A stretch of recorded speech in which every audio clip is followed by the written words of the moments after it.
تو یہ جو چیزیں دیکھیے امریکہ ہمارے میں، ہاں جبکہ ہم اسلامی جمہوریہ پاکستان بھی ہیں تو پھر یہ چیزیں کیوں نہیں اس طرح سے ہو سکیں؟ اس کا تو آپ کو اچھی طرح پتہ ہے کہ ہماری جو ریاکاری ہے، جو ڈپلیسٹی ہے، کہ ہم جو کہتے ہیں ہمارے دل میں اندر کچھ اور ہوتا ہے. اگر آپ شراب کے بارے میں دیکھیں تو بہت ہی لوگوں کا کیجول ایٹیچیوڈ ہے، جبکہ سور کے گوشت کے بارے میں سب مسلمان جو ہیں وہ اس چیز میں متفق ہیں، اور عملی طور پر کبھی آپ کسی مسلمان کو ادھر رجوع کرتے نہیں دیکھیں گے. لیکن شراب چونکہ ایک ڈرگ بھی ہے، اس سے سٹریس کو فرق پڑتا ہے، تو یہ شارٹ کٹ لوگ ڈھونڈتے ہیں، حالانکہ سٹریس مینج کرنے کے تو بہت اعلیٰ طریقے موجود ہیں. لیکن وہ جو میں بات کر رہا تھا کہ دوسرے ملکوں میں یعنی شراب کے رجحانات کیوں کم ہو رہے ہیں. جیسے امریکہ میں 1920 میں شراب پر پابندی لگی تھی، اور 1933 میں صرف اس وجہ سے انہوں نے پابندی اٹھائی کہ لوگوں نے گھر گھر شراب بنانی شروع کر دی تھی.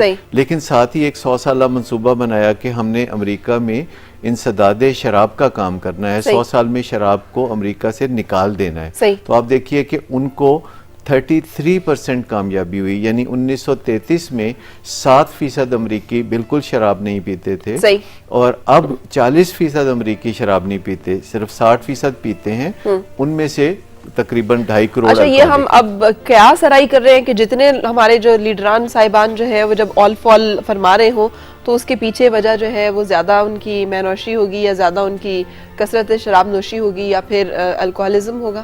دیکھیے میں خالی سیاستدانوں کی بات نہیں کر رہا. پاکستان میں ہر شعبے میں جو نمایاں لوگ ہیں، ایون ڈاکٹرز، سرجن، جتنے بھی نمایاں لوگ ہیں، جو وہ نمایاں ہوتے چلے جاتے ہیں، یعنی یہ وہ لوگ ہوتے ہیں. یہ کیا ٹرینڈ ہے؟ یہ کیا اس کا آپس میں کوئی ریشو پروپورشن ہے؟ ہاں، اس کا ہے، کیونکہ جو لوگ ذہین ہوتے ہیں، جن کا آئی کیو بہت اونچا ہوتا ہے، تو وہ ترقی کے اونچے درجوں پہ چلے جاتے ہیں. لیکن جذباتی کیفیات ان کی خراب ہوتی ہیں، یعنی ای کیو ان کا اس کو میچ نہیں کرتا. تو ایسے لوگوں کو پھر ترقی کے ساتھ ساتھ کوفت ملتی ہے. اس کوفت کو دور کرنے کا آسان طریقہ جو سمجھا جاتا ہے، جیسے صبح لوگ چائے پی کے اپنے آپ کو چست کرتے ہیں، حالانکہ وہ زیادہ پانی پی کے بھی اپنے آپ کو چست کر سکتے ہیں.